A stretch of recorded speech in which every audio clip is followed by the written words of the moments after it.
नमस्कार। Study IQ IAS Hindi में आप सभी लोगों का बहुत बहुत स्वागत है। मैं विरद एक बार आपके समक्ष फिर से हाजिर हुआ हूं।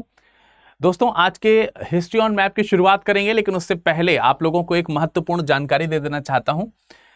दोस्तों, 29 जून को यानी कि शनिवार को आप सभी लोग हमारी स्टडी IQ IAS हिंदी की टीम से मुलाकात करने इलाहाबाद पहुंच सकते हैं, क्योंकि इलाहाबाद में एक बहुत बड़ा सेमिनार हम लोग आयोजित कर रहे हैं। ओपन सेमिनार है, यानी आपको इसमें किसी प्रकार का कोई रजिस्ट्रेशन इत्यादि नहीं देना पड़ेगा। ये ओपन सेमिनार है, ठीक है। आपको बस आना है। कहां आना है? होटल रामा कॉन्टिनेंटल 37/29 ताशकंद मार्ग, सिविल लाइंस, प्रयागराज। और अगर कोई परेशानी हो रही है, कोई दिक्कत हो रही है पहुंचने में, तो आप इस नंबर पर कांटेक्ट कर सकते हैं 08047759896 पर। इसके अलावा आप हमारे टेलीग्राम से जुड़ जाइए। अगर आपको कोई समस्या है तो वहां पर भी आप हमसे संपर्क कर सकते हैं। प्रयागराज में मैं और मेरी टीम, जिसमें आप सब लोग देखते हैं स्टडी IQ IAS हिंदी के तमाम सारे फैकल्टीज रहते हैं, अमृत उपाध्याय सर भी वहां पर उपलब्ध रहेंगे। तो आप सब लोग अपने इन प्रिय शिक्षकों से मिलने के लिए जरूर आइएगा। प्रयागराज की टीम से भी हमारे कुछ साथी उपलब्ध रहेंगे, तो आप जरूर उनसे भी मुलाकात करने के लिए आइएगा। चलिए, इस इंफॉर्मेशन के बाद आगे बढ़ते हैं और एक और महत्वपूर्ण सूचना हम आपको दे देना चाहते हैं। लगातार इंपॉर्टेंट सूचनाएं आपको मिल रही हैं भाई। ग्रैंड लर्निंग डेज या ग्रेट लर्निंग डेज जो हैं, ये सेल के रूप में आपके लिए अब उपलब्ध हैं। यानी अभी तक जिस P2I बैच को आप 30,000 रुपए में अवेल कर रहे थे, 30,000 रुपीज में जो आपको उपलब्ध था, अब ये 30,000 में उपलब्ध ना होकर के मात्र 25,999 यानी कि तकरीबन 26,000 रुपए में आपको ये उपलब्ध हो जाएगा। ठीक है, 26,999 में आपको ये उपलब्ध हो जाएगा। तो आप जरूर इस सुविधा का लाभ उठाइए। इसके अलावा आपको इस सुविधा का लाभ उठाने के लिए विरद लाइव कोड का इस्तेमाल करना है। बगैर इस कोड का इस्तेमाल किए आपको ये छूट नहीं मिलेगी, इसलिए जरूर आप विरद लाइव कोड का इस्तेमाल करें। ध्यान रखें, इस ग्रेट लर्निंग डे सेल की जो अंतिम तिथि है वो 30 जून 2024 है, और यही 30 जून 2024 इस बैच में, जो कि शाम को 6 बजे से शुरू हो चुका है 26 तारीख से, जिसमें हिंदी माध्यम में पॉलिटी जो है वो शुरुआत की जा चुकी है, इसमें मैं आपको हिस्ट्री पढ़ाऊंगा। तो ये सब चीजें आप जरूर ध्यान रखिएगा, ये सब चीजें जरूर देखिएगा, जल्दी से जल्दी जुड़िएगा। एक और चीज है, इसमें सारी सुविधाएं उपलब्ध हैं, 18 किताबों के सेट और सारी सुविधाएं सब उपलब्ध हैं, सिवाय ऑप्शनल्स के। ऑप्शनल में आपको विरद लाइव कोड का इस्तेमाल करने से 14,999 में कोई भी एक ऑप्शनल जो आप लेना चाहते हैं वो उपलब्ध हो जाएगा। हिंदी में इतिहास, भूगोल, हिंदी साहित्य और PSIR उपलब्ध है। लेकिन मैं एक और आपको सजेशन दे दूं, अगर आप P2I के साथ में ऑप्शनल को ऑप्ट करते हैं तो इससे भी ज्यादा कम में आपको ये प्राइस मिल जाएगा, यानी 14,999 से भी कम आपको देना पड़ेगा। तो आपके लिए और ज्यादा आसान हो जाएगा। ठीक है, तो चलिए इस सुविधा का लाभ उठाइएगा सभी लोग। अब हम शुरू कर लेते हैं आज का हमारा जो ये अध्याय है, जिसमें हम लोग हिस्ट्री ऑन मैप पढ़ने वाले हैं। ठीक है, चलिए तो हिस्ट्री ऑन मैप की शुरुआत करेंगे। नक्शे पर भारत, नक्शे पर इतिहास, ये हम देखने का प्रयास कर रहे हैं। नक्शे पर भारत भी एक प्रोग्राम आता था हमारा अमृतसर का, हमारे चैनल पर, मतलब स्टडी IQ IAS हिंदी के चैनल पर। तो चलिए, history on map, history on map, ये है कार्यक्रम। और आज के इस कार्यक्रम में हम तैमूर लंग के बारे में जानेंगे। किसके बारे में? तैमूर लंग के बारे में जानेंगे। और हमेशा की तरह मैं आपको बता दूं, मेरा कोड है विरद लाइव, जो कि मैं हमेशा आपके लिए यहां पर लिख देता हूं, VIRADLIVE।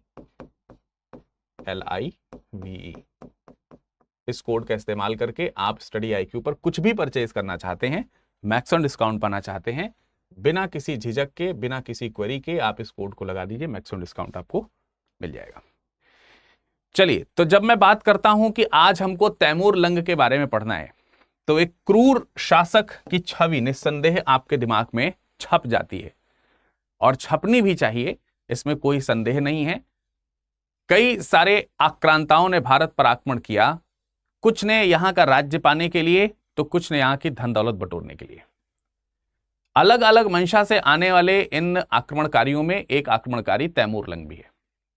तैमूर लंग आज का जो समरकंद है वहीं पर एक जगह पड़ती है कैश, वहां से बिलोंग करता था, और ये एक बरलस तुर्क हुआ करता था। वहां के तुर्क संप्रदाय को बरलस तुर्क के नाम से जाना जाता है। 1369 में ये तैमूर लंग 1369 में गद्दी पर बैठता है समरकंद की, समरकंद की गद्दी पर बैठता है, जो आज के आपको उज्बेक वाला जो इलाका है वहां पर देखने को मिलेगा। और वहीं से इसने अपना विजय अभियान शुरू किया, तब तक जब तक कि उसकी मृत्यु नहीं हो गई।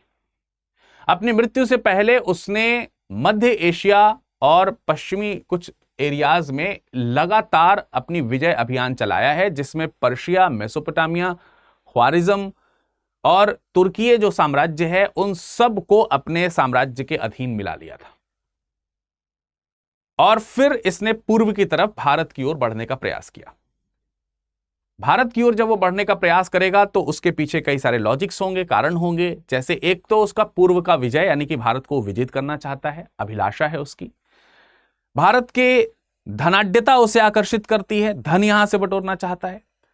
इसके अलावा वो भारत में इस्लाम धर्म का प्रचार भी करना चाहता है। तो कई सारे लोगों को, कई सारे राजाओं को बरबस उसने इस्लाम भी कबूल करवाया है। और इस विजय अभियान की शुरुआत वो अपने पोते से करवाता है पूर्व की तरफ। तो आज के इतिहास में हमें भारत और भारत के पश्चिमी और मध्य एशियाई जो देश हैं उनके मैप बनाने होंगे। तो चलिए आज के मैप की शुरुआत करते हैं, क्योंकि थोड़े पश्चिमी देश हमें चाहिए होंगे, इसलिए इधर का एरिया हमें रिजर्व करके रखना पड़ेगा। इंडिया को हम थोड़ा इस साइड में बनाना शुरू करेंगे, जिससे कि आप सारी चीजें यहां पर एक साथ जो है वो लिख सकें। चलिए तो मैं नक्शे की शुरुआत करता हूं। देखिए थोड़ा इधर बनाने से फायदा यह होगा कि आपको इधर वाले एरियाज जो है वो मिल जाएंगे। तो थोड़ा साउथ में भी रखना, साउथ इंडिया की बहुत ज्यादा जरूरत नहीं है क्योंकि इसने भारत में दिल्ली का एरिया जीता हुआ है। तो मैं दक्षिण का बहुत ज्यादा नक्शा नहीं बना रहा हूं, बस दक्षिण के हिस्से में ये मान के चलिए कि ये बस यहीं पे छोड़ दीजिए इसको। हमें उत्तर के नक्शे की ज्यादा जरूरत होगी। तो यहां से गुजरात से हम राजस्थान की तरफ बढ़ेंगे, और राजस्थान की तरफ बढ़ते हुए हम जम्मू कश्मीर वाला जो मैप है उसको जरूर ड्रॉ कर लेंगे। ठीक है, जम्मू कश्मीर वाला जो मैप है उसको ड्रॉ कर लेंगे, और उसके बाद आप जो है यहां से नेपाल वाला जो इलाका है वो बनाते हुए पूरब की तरफ निकल जाइएगा। तो उसको छोड़ दीजिए, उसके उधर मैप की उतनी जरूरत है नहीं। फिर हमको थोड़ा पाकिस्तान की जरूरत पड़ेगी। ठीक है, अब देखिए ये सारी चीजें आप कंबाइंड भी बना सकते हैं। कंबाइंड का मतलब ये हुआ कि यहां से आप अगर रिवर सिस्टम उत्तर की ओर बना दें, सिंधु नदी को अगर रिवर सिस्टम के तौर पर बना दिया जाए, सपोज दैट इस तरीके से आप एक रिवर सिस्टम, थोड़ा रिवर को मैं दूसरे कलर से बना देता हूं जिससे कि आप, है ना, सिंधु नदी को अगर आप एक रिवर सिस्टम के तौर पर अगर आप देखोगे तो कुछ इस तरीके से आपको देखने को मिल जाएगा। ठीक है, तो रिवर सिस्टम के माध्यम से भी हम लोग बना सकते हैं, इसमें कोई दो राय नहीं है। ऐसे ऐसे करके गंगा नदी का इलाका आपका यहां से चला जाएगा, और यहां से आपका यमुना नदी का भी इसी में आके मिल जाएगा, है ना। खैर, तो अब देखिए ये इंडिया का इलाका है, ये आपका पाकिस्तान हो गया, और पाकिस्तान से ही आप जो है जोड़ सकते हैं अफगानिस्तान को। अफगानिस्तान का मतलब जो मान के चलिए कि तकरीबन इस तरीके से आपका ये अफगानिस्तान वाला इलाका है। ये लीजिए जी, अफगानिस्तान जुड़ गया, लेकिन इसका कलर चेंज हो गया, तो कोई बात नहीं, चेंज रहने दीजिए। ठीक है, तो ये आपका अफगानिस्तान हो गया। अफगानिस्तान से ऊपर मैंने आपको तुर्किस्तान, उज्बेकिस्तान पहले भी मैप्स में बना करके दिखाए हैं, तो आपको वो एरियाज थोड़े से याद रखने होंगे। जैसे कि ये एरिया अगर आप देखोगे तो बता सकता है कोई मैप में कि ये कौन सा एरिया है जो हमने यहाँ पर ड्रॉ किया है। ये आपका उज्बेकिस्तान है, और उज्बेकिस्तान से ही आप इस तरफ ऐसे आ जाएंगे पूरब की तरफ। तो ये कौन सा एरिया है ये भी आप बता दीजिए। अब देखिए ये तुर्कमेनिस्तान है। देखो मैं लिखता भी जा रहा हूं जिससे कि आपको पता चले कि भाई ये भारत है, मतलब इसको लिखने की आवश्यकता ही नहीं है। ये आपको मालूम है पाकिस्तान है। ये आपका अफगानिस्तान का इलाका हो गया, अफगानिस्तान। ठीक है, ये आपका उज्बेकिस्तान है, इसको आप माफ कीजिएगा, ये तुर्किस्तान है, तुर्किस्तान। उज्बेकिस्तान वाला हिस्सा ये है उज्बेकिस्तान। उज्बेकिस्तान को उज्बेकिस्तान भी लिख सकते हैं, या आप उज्बेकिस्तान के तौर पर भी लिख सकते हैं, उज्बेक। मैं उज्बेक लिख दे रहा हूं सिर्फ, ठीक है, उज्बेकिस्तान आप लिख लीजिएगा। इधर की कोई खास जरूरत है नहीं, हालांकि चाहें तो आप इसी में इस तरीके से ऐसे जोड़ करके यहां पे तजाकिस्तान भी बना सकते हैं, तजाकिस्तान। तो तजाकिस्तान होगा, उज्बेकिस्तान लिख ही देते हैं जब सभी लिख ही रहे हैं।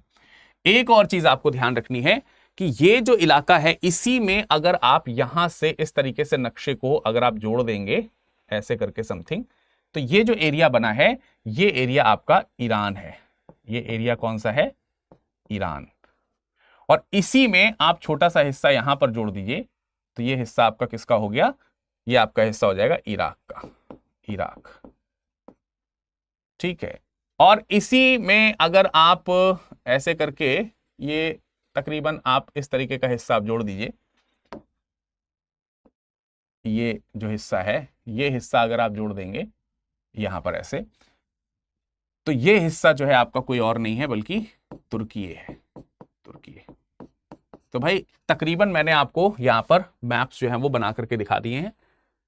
उधर आपका जाने की जरूरत है नहीं, कुछ आपको सागर देखने को मिलेंगे, इधर अरब सागर आपको, मतलब इधर अरब सागर आपको देखने को मिल जाएगा, यहाँ पे गल्फ आपको देखने को मिल जाएगी, फिर नीचे अफ्रीका का पोर्शन आ जाएगा, उस तरफ जाने की कोई खास जरूरत नहीं। तो ये जो मोटे मोटे तौर पर मैंने आपको जो नक्शा यहां पर बनाया है, ये नक्शा, ये आपका नक्शा जो है ये वो इलाके हैं जिसमें जो तुर्की या तैमूरी जो वंश है जिसको हम कहते हैं तिमुराइड डायनेस्टी, वो तिमुराइड डायनेस्टीज यहां पर फैली हुई हैं। ठीक है, तो इनके ऊपर हम चर्चा करेंगे। पूरा का पूरा तुर्क में इन्हीं का इलाका है। तो अब आइए इसी में हम इनके साम्राज्य को समझने का प्रयास करते हैं। जब मैं आपसे कह रहा हूं कि इसने पर्शिया, मेसोपोटामिया और ख्वारिज्म इत्यादि को पूरे तुर्की साम्राज्य, मतलब तुर्की साम्राज्य को पूरा मिला लिया है। तो ये पूरा इलाका आप देख सकते हैं, ये पर्शिया इसको आप कहेंगे। इधर जो इलाका है इराक वाला आप जो देख रहे हैं, ये मेसोपोटामिया हो गया एक तरीके से, उस समय मेसोपोटामियन रीजन यही है। और ये जो तुर्की वाला रीजन है ये इसने अपने साम्राज्य मिला लिया है।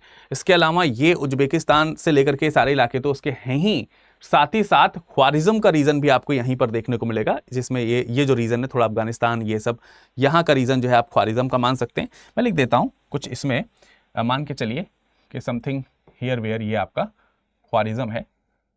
ठीक है, ये आपका ख्वारिज्म रीजन है। तो मैं इसको कलर्ड फॉर्म में भी कर देता हूं जिससे कि आपको समझ में आ सके कि कहां पर क्या चीजें ड्रॉ हो रही हैं।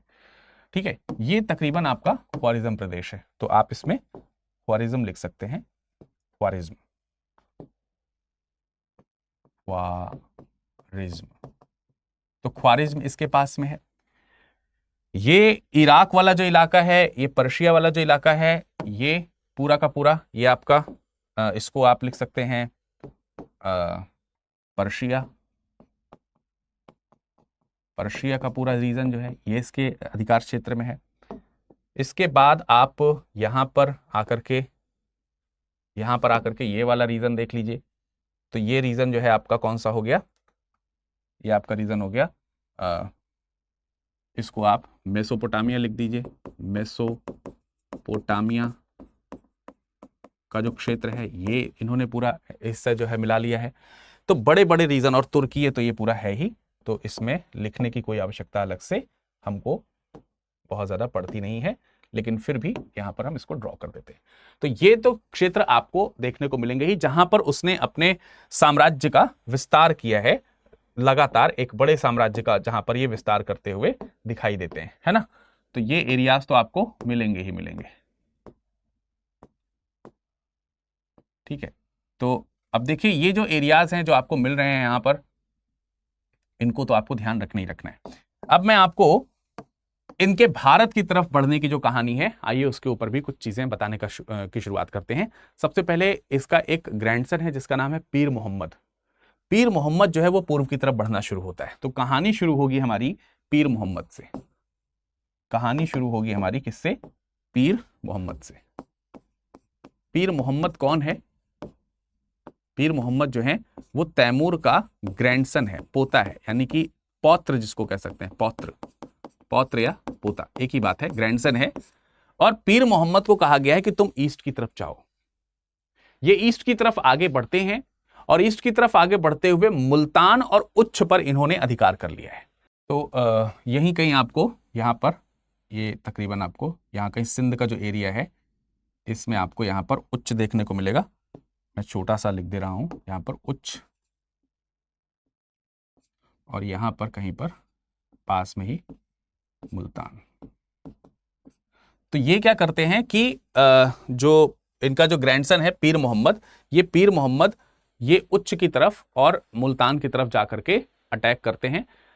इनके आसपास कुछ और इलाके पड़ते हैं। दीपालपुर है, आपको दीपालपुर भी यहीं पर देखने को मिलेगा। दीपालपुर, दीपालपुर, दीपालपुर के अलावा एक प्लेस आपको यहां पर और देखने को मिलेगा जिसको पाकपट्टनम या पाकपट्टन के नाम से जाना जाता है। तो यहां कहीं पर आपको एकदम दीपालपुर के पास में ही यहां कहीं पर आपको पाकपट्टन दिखाई देगा, पाकपट्टन। तो ये जो इलाके हैं, इन सभी इलाकों को ये इधर की ओर आते हुए विजिट करता हुआ चला जाता है। अफगानिस्तान के बहुत सारे हिस्से हैं जो अभी बाद में इनके दादा जब आएंगे तो विजिट करते हुए चले आएंगे। और अपने दादा का ये इंतजार कर रहे हैं। यहीं पर से सतलज नदी जाती है और सतलज नदी के किनारे बैठ करके आराम से अपनी सेना को लेकर के इंतजार कर रहे हैं कि हमारे दादाजी आएंगे, तब हम आगे का जो कैंपेनिंग है वो हम आगे की ओर चलाएंगे। तो ये सतलज नदी है, ये समथिंग आपकी सतलज नदी है। और ये इसी पाकपट्टनम को जीतने के पश्चात यही सतलज नदी के किनारे अपने दादाजी का इंतजार करता है। ये कहां पहुंच गए हैं? ये पहुंच गए हैं सतलज। अपने दादाजी के लिए इन्होंने द्वार यहां पर ओपन कर दिए हैं कि अब आप आइए। अब तैमूर यानी कि पीर मोहम्मद का जो दादा है वो आगे की ओर बढ़ता है 1398 में। तकरीबन 92,000 घुड़सवारों को लेकर के 1398 में तकरीबन 92,000 घुड़सवार हैं और बहुत तेज तर्रार घुड़सवार हैं ये सब। इनको लेकर के चल पड़ता है भारत की ओर। भारत की ओर इनका प्रस्थान होना शुरू होता है। और ये मान के चलिए कि यहां पर आपकी दिल्ली है सपोज, ठीक है। तो ये दिल्ली की ओर चल पड़ते हैं, दिल्ली विजिट करना है इनको। और ये फिर भारत की ओर प्रवेश करने में झेलम वाला जो इलाका है, तलंबा वाला जो इलाका है, उन सब के भूभागों पर इन्होंने अधिकार करना शुरू कर दिया। तो इनका जो विजय अभियान है आप देखेंगे उज्बेकिस्तान में, मान लेते हैं कि जो आपका इलाका है यहां से आप चल रहे हो और यहां कहीं पे मैंने आपको बताया ये जो इधर नॉर्दर्न जो इलाका है, नॉर्दर्न इलाके से फिर थोड़ा सा साउथ होते हुए फिर ये दिल्ली की तरफ बढ़ेंगे। तो इन्होंने जिसको कह सकते हैं झेलम वाला जो इलाका है, झेलम इलाका का मतलब झेलम जो नदी जाती है, झेलम जो रिवर बह रही होती है, वो तकरीबन मान के चलिए कि ये सब झेलम का इलाका है। तो इसको मैं मोटे मोटे तौर पर यहां पर झेलम लिख देता हूं।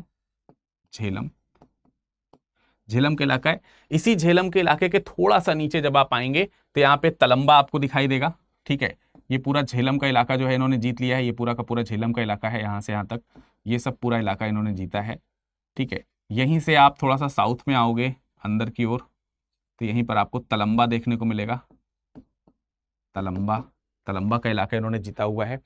और जीतने के बाद नॉर्थ में ही यहीं पर कुछ एरियाज जो हैं आपको खोखर के दिखाई देते हैं। यहीं पर खोखरों का भी इलाका है। खोखर, खोखर एक जनजाति है एक प्रकार की, उन खोखरों का इलाका दिखाई देता है। ये खोखरों के ऊपर भी विजय करते हैं। तो आपने देखा कि ये जो आपका झेलम का इलाका है, झेलम, इसके नीचे तलंबा का इलाका है, तलंबा का इलाका है। और जो खोखर क्षेत्र है, खोखर क्षेत्र, इन खोखर क्षेत्रों को इन्होंने जीत लिया है और अपने जो ग्रैंडसन है मोहम्मद, पीर मोहम्मद जो है उसकी तरफ बढ़ना शुरू किया। पीर मोहम्मद के पास जाकर के ये सतलज के पास में, पाकपट्टनम के पास में ऐसे करके यहां पर आकर के मुलाकात करते हैं। अब जब इनकी मुलाकात होगी तब ये लोग और दिल्ली की ओर आगे की ओर बढ़ेंगे। तो आगे की ओर जब बढ़ेंगे तो यहां से थोड़ा सा साउथ में जाकर के इस जगह पर एक जगह पड़ती है भटनीर। भटनीर, थोड़ा सा भटनीर या भटनेर भी इसको कहा जाता है। भटनीर कह लीजिए या भटनेर कह लीजिए, भटनेर या भटनीर। ये हिंदुआनी वंश है, हिंदुआनी वंश यानी कि हिंदू शासकों का ये इलाका है जो तकरीबन आपको थोड़ा सा राजस्थानी इलाके में देखने को मिलेगा। तो इन लोगों ने रास्ते में, डालचंद्र यहाँ के राजा हुआ करते थे, हिंदू शासक हुआ करते थे। तो हिंदू शासक डालचंद से भटनेर के किले के पास में खूब भीषण लड़ाई होती है और इस भीषण युद्ध में भटनेर के जो शासक हैं वो हार जाते हैं। हजारों लोगों को यहां पर मौत के घाट उतार दिया जाता है और उसके पश्चात इनकी सेना अब दिल्ली के ऊपर आगे की ओर बढ़ती है। दिसंबर 1398 की बात है, आगे बढ़ते हुए दिसंबर 1398 में दिसंबर 1398 में इनकी सेना दिल्ली पहुंचती है। ठीक है, तो भटनीर से अब ये दिल्ली की ओर आगे बढ़ेंगे। तो भटनीर से जब दिल्ली की ओर आगे बढ़ेंगे तो उस समय दिल्ली का जो सुल्तान है, कोई बता सकता है कौन है? उस समय दिल्ली का सुल्तान है मोहम्मद शाह। मोहम्मद शाह। आप लोग कमेंट सेक्शन में कमेंट करके बताइए कि मोहम्मद शाह किस वंश के शासक थे। इतना तो आपको जानकारी होनी चाहिए। हालांकि मोहम्मद शाह बहुत ज्यादा योग्य शासक नहीं है, परंतु इनका एक मंत्री हुआ करता था जिनका नाम था मौलू इकबाल। इन्हीं का मंत्री है जिसका नाम है मौलू इकबाल। मौलू इकबाल इनसे कहता है कि भाई हमें युद्ध तो करना ही चाहिए, वीरतापूर्वक युद्ध करेंगे, या तो जीतेंगे या शहीद होंगे। 40,000 पद सवार यानी कि पैदल सैनिकों को लेकर के और तकरीबन 10,000 घुड़सवारों को लेकर के मौलू इकबाल तैमूर लंग से लड़ने के लिए दिल्ली के बाहर जाता है। भीषण लड़ाई होती है, इसमें भी बहुत सारे जो सैनिक है वो मारे जाते हैं और अंततः जो है वो मौलू इकबाल की हार होती है। मौलू इकबाल की हार सुनकर के सुल्तान मोहम्मद जो है वो दिल्ली छोड़ करके भाग गया और इसके बाद यही कोई 15 दिन तक दिल्ली पर इन्होंने अपना अधिकार करके रखा। ठीक है, 15 दिनों तक। अब 15 दिन तक की जो दिल्ली है ना, वो दिल्ली आज भी उन 15 दिनों की याद को कभी भूल नहीं सकती है संभवतः, यदि अगर आप किन्हीं पुराने लोगों से पूछें। कुछ इतिहासकार ये बताते हैं कि तकरीबन 1 लाख से ज्यादा लोग वहां पर मारे गए, जिसमें मैक्सिमम हिंदू लोग थे, क्योंकि ये काफिरों का अंत करना चाहता था। न जाने कितने भवन उजाड़ दिए गए, एक एक घरों को लूटा गया, लूटपाट करने के अलावा न जाने कितनी बिल्डिंग्स जो है वो तोड़ ताड़ डाली गई, सब चीजें नष्ट भ्रष्ट कर दी गई। परंतु बात यहीं तक नहीं रुकी कि मामला दिल्ली में ही शांत हो गया हो। अब इसे दिल्ली से लौटना है और दिल्ली से लौटते समय अपने मार्ग में पड़ने वाले कुछ महत्वपूर्ण हिंदुआनी इलाके हैं, जिसमें आप मेरठ का नाम ले सकते हैं। दिल्ली के बगल में ही आपको यहां पर मेरठ देखने को मिलेगा। मेरठ, मेरठ, हरिद्वार, हरिद्वार। ठीक है, ये बहुत महत्वपूर्ण प्लेसेस हैं और इन जगहों पर तमाम सारे हिंदू जो मंदिर हैं उनको नष्ट किया गया, उन्हें उजाड़ दिया गया। तमाम सारे हिंदुओं की यहां पर फिर से हत्या की गई। फिर यहां से ये वापस जाते हुए जम्मू पहुंचते हैं और जम्मू के राजा को, जम्मू का जो शासक है उस जम्मू के शासक को भी पराजित करते हैं। माफ कीजिएगा, जम्मू के राजा को पराजित करने के पश्चात वहां की जनता और वहां के शासक को इस्लाम कबूलने पर विवश किया जाता है। यहां का शासक इस्लाम कबूल भी कर लेता है और फिर वापस जाते समय यहां पे जो खोखर इलाके थे, इन खोखरों को दंडित करता हुआ ये वापस अपने घर समरकंद वापस चला जाता है। तो यहां कहीं पे आपको समरकंद देखने को मिलेगा। समरकंद जो इनकी राजधानी हुआ करती थी, ये वहां से वापस समरकंद चले जाते हैं। समरकंद के बाद तमाम सारे चाइनीज रीजन जो हैं, चाइनीज प्रदेश जो हैं, वो उसे जीतने की इच्छा रखता है और जीतता भी है। काफी इलाकों को जीतता है और इसी दौरान चाइनीज विजय करते समय ही उसकी डेथ हो जाती है। तो अब यहां से अगर आप देखना चाहेंगे तो इसका साम्राज्य कहां तक फैल रहा है, अगर यहां से आप पूरा इनका साम्राज्य विस्तृत तौर पर देखना चाहोगे तो ये इलाका आप पूरा कवर कर लीजिए। ये इलाका आप पूरा कवर कर लीजिए, यहां से ऐसे पूरा इलाका कवर कर लीजिए और ये दिल्ली हरिद्वार तक का जो इलाका है इसको ले जाकर के आप यहां से ऐसे जोड़ दीजिए। अब इसमें जितना कलर कर सकते हैं हम वो कर दे रहे हैं और एक डिफरेंट कलर से कर देते हैं जिससे कि आपको समझ में आ सके कि कौन सा इलाका है। ठीक है, एक डिफरेंट कलर से। ये जो इलाका है, ये पूरे जो इलाके हैं, अगर आप देखोगे, ठीक है, तो ये इलाके जो हैं जीते जाते हैं किसके द्वारा? पूरा जीत लिया गया है। ठीक है, यहाँ पर छोटे छोटे फिल्स करने पड़ेंगे क्योंकि ऑलरेडी यहाँ बहुत कुछ लिखा हुआ है। तो ये पूरे इलाके जो हैं वो इनके पास आ जाते हैं। ये पूरे इलाके आपको देखने को मिलेंगे। ठीक है जी,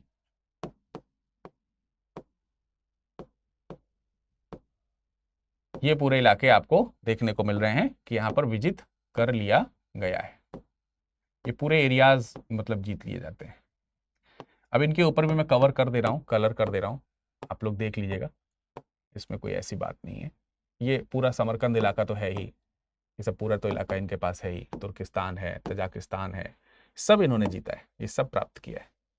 इस पे हो गया, ठीक है। ये सारे इलाके इसने जो है जीत रखे हैं, अपने पास मिला रखे हैं।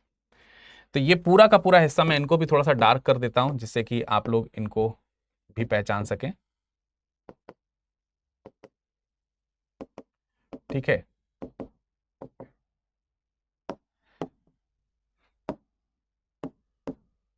थोड़ा और ज्यादा डार्क मैं कर दे रहा हूं। तो भाई आप लोग अपने मैप में इसको बना लीजिएगा जैसा भी है, ठीक है। ये सब इलाका जो है वो किसका है, ये सारा का सारा इलाका इनका है। ये पूरा का पूरा इलाका जो आप देख रहे हैं, ये पूरा का पूरा इलाका ये आपको देखने को मिलेगा तैमूर लंग का। अब तैमूर लंग ने इतना बड़ा इलाका जीत लिया, ये यहां से वापस भी चला गया। तो वापस जाते समय निस्संदेह जो है इन्होंने क्या किया है कि बहुत सारे इलाके जो हैं वो अपने एक संरक्षक को दे दिए हैं, जो इनके स्थान पर इन्हीं के नाम से यहां पर शासन चलाएगा, ठीक है। जो इनके नाम पर यहीं पर क्या करेगा, शासन चलाएगा। अब वो अभी मैं आपको यहां पर बताता हूं उसके बारे में भी, ठीक है। तो ये इलाके आप यहां पर देख लीजिए, इसका डुप्लीकेट मैप भी मैं एक बार आपके सामने बना देता हूं, जो कि आगे काम आने वाला है हमारे। तो भाई ये तो इलाके हो गए। अब इनमें में से जो भारत को दे करके ये गया, मतलब भारत में खिज्र खान हुआ करते थे, वो इनके गवर्नर थे, और इसी गवर्नर को ये अपना राज्य जो है सौंप करके गया था।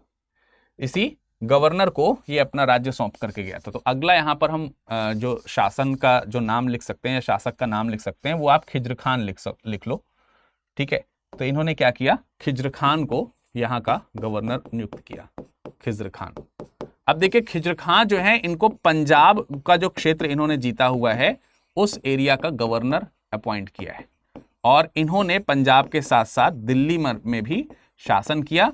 लेकिन खिज्र खान ने खुद को कभी भी सुल्तान नहीं कहा, खुद को कभी भी सुल्तान नहीं कहा।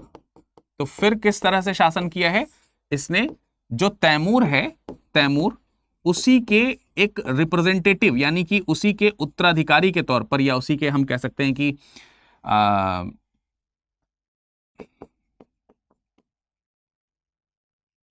रिप्रेजेंटेटिव के तौर पर इसने क्या किया है, शासन किया, उसी के नाम से शासन किया। अलग से अपना दिल्ली में कोई सल्तनत शाही नहीं चलाई, लेकिन इसने अपने आप को हजरत मोहम्मद साहब जो हैं, पैगंबर मोहम्मद साहब जो हैं, पैगंबर मोहम्मद साहब जो हैं, उनका जो है अपना वंशज बताया है, का वंशज बताया। तो इन्हीं के वंशजों में एक वंशज हुआ करते थे जिनका नाम था सैयद, और इसी नाम से इसने अपना वंश जो है चलाया, जिसको हम लोगों ने क्या कहा, सैयद वंश कहा। तो इस तरीके से भारत में सैयद वंश के एस्टैब्लिशमेंट होता है। भारत में जब खिज्र खान सैयद वंश के रूप में शासन एस्टैब्लिश किया हुआ है, तो उस समय बहुत सारे क्षेत्रीय राज्य हैं जो अब स्वतंत्र होना चाहते हैं, जो दिल्ली से भी मुक्त होना चाहते हैं, तैमूर ने जिनको जीत रखा है उनसे भी मुक्त होना चाहते हैं। स्वाभाविक सी बात है, इन लोगों ने अलग अलग समय में विद्रोह किया, और विद्रोहों को दबाने के लिए थोड़ा बल प्रयोग करना पड़ा है खिज्र खान को, तब जाकर के उन राज्यों पर उसने अपनी सत्ता को एस्टैब्लिश किया है। हालांकि इसका राज्य दक्षिण में तो बिल्कुल नहीं है, उत्तर की तरफ ही छोटे समय हिस्से में आपको देखने को मिलता है। तो इनके समय में अगर आप देखेंगे तो जिन जिन लोगों ने इनके समय में जो विद्रोह किए हैं वो कौन कौन लोग हैं, उनमें आपको एक नाम देखने को मिलेगा, कटेहर के राजा हरि सिंह हैं। तो कटेहर के राजा हरि सिंह, दोआब रीजन में इनका शासन हुआ करता था। अभी मैं इसको लोकेट कर दूंगा, मैप में लोकेट कर दूंगा। इसके अलावा बदायूं जो है, बदायूं ने भी विद्रोह किया है, बदायूं के आसपास के जो रीजन है उन्होंने भी विद्रोह किया है। इसमें महावत खान हुआ करते थे, महावत खान इन्होंने विद्रोह किया। और कुछ राजपूताना इलाके हैं, जैसे इटावा और काम्पिल के आसपास के, इटावा, काम्पिल, इन सब जगहों पे कुछ राजपूत शासक हुआ करते थे। उन लोगों ने क्या किया है, अलग अलग समय में विद्रोह किया है, और इन विद्रोहों को इन्होंने अपने एक सैनिक, इनके एक सेनापति हुआ करते थे जिनका नाम था ताजुल मुल्क, उनको भेजा था और उन्होंने इन सब चीजों को जीत लिया है। तो ये इलाका, ये तकरीबन सारे इलाके जो हैं वो दोआब के क्षेत्रों में आते हैं। ये सारे रीजन जो है आपके कहां पर आते हैं, दोआब के क्षेत्रों में आते हैं। तो यहां पर आपको ये पूरा का पूरा एक्सटेंशन देखने को मिल जाएगा, ठीक है। यहां पर ये पूरा एक्सटेंशन आपको देखने को मिल जाएगा, ठीक है। ये पूरा लोकेशन इस जगह पर तकरीबन ऐसे ये लोकेशन आपको देखने को मिलेगा इन सब जगहों पर। इन्हीं क्रम में 1416 में ये जो खिज्र खान है, इसने 1416 में 1416 में ग्वालियर को भी जीता है। ग्वालियर आपने बहुत बार नक्शे में देखा, यहीं कहीं आपको ग्वालियर देखने को मिलेगा, इस जगह पर कहीं पर, इस जगह पर कहीं पर आपको ग्वालियर देखने को मिल जाएगा, ग्वालियर है ना। तो ग्वालियर को 1416 में इन्होंने जीता है। ग्वालियर के पास में ही बयाना जगह पड़ती है, बयाना, तो बयाना को भी इसने 1416 में ही जीता है। बयाना का जो रीजन है वो भी मैं आपको यहीं पर लिख दे रहा हूं, बयाना को भी 1416 में इन्होंने जीत लिया।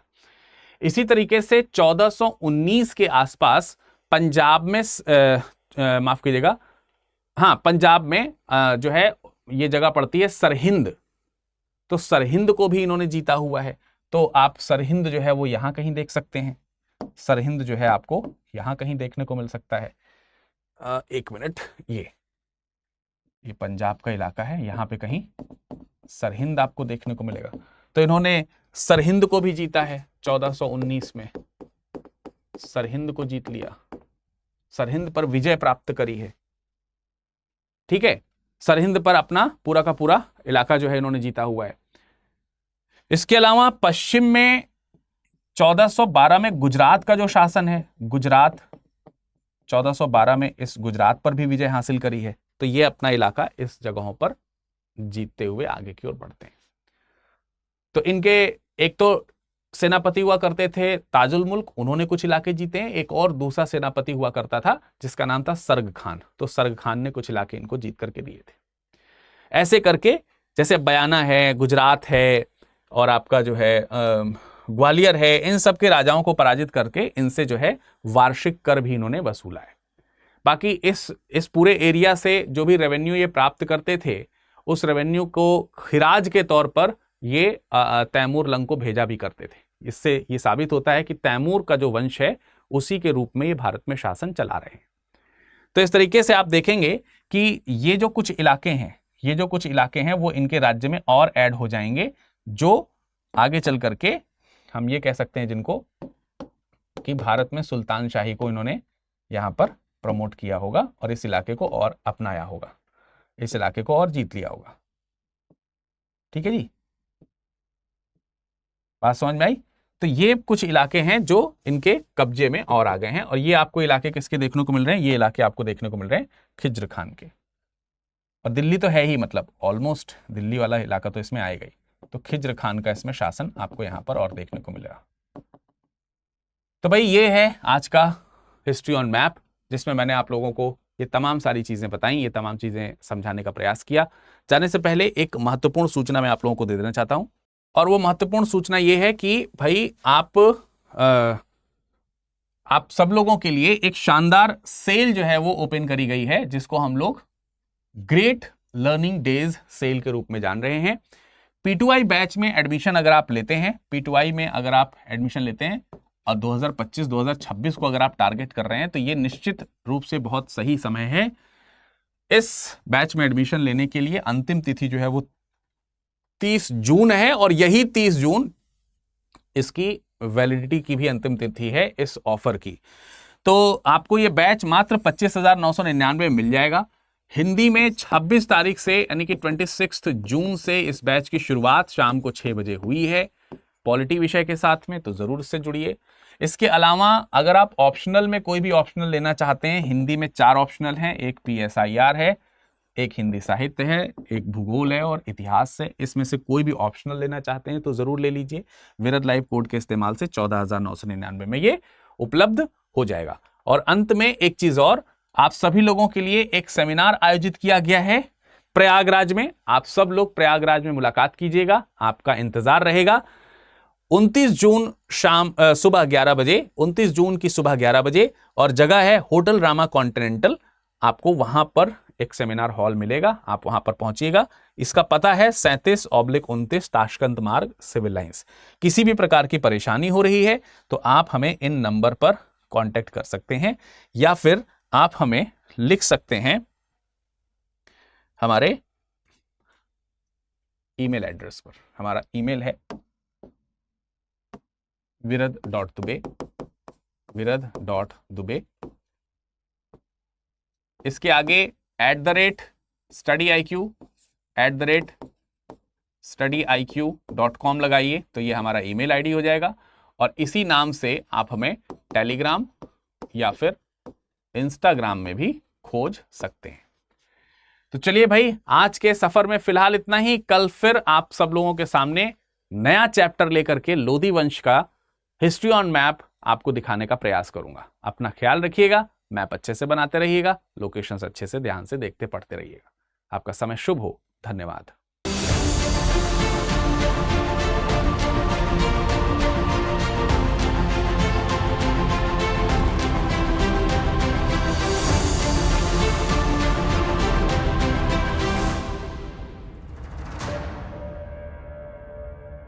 हिंदी में यूपीएससी की तैयारी से संबंधित प्रोग्राम्स को देखने के लिए सब्सक्राइब करें स्टडी IQ IAS हिंदी।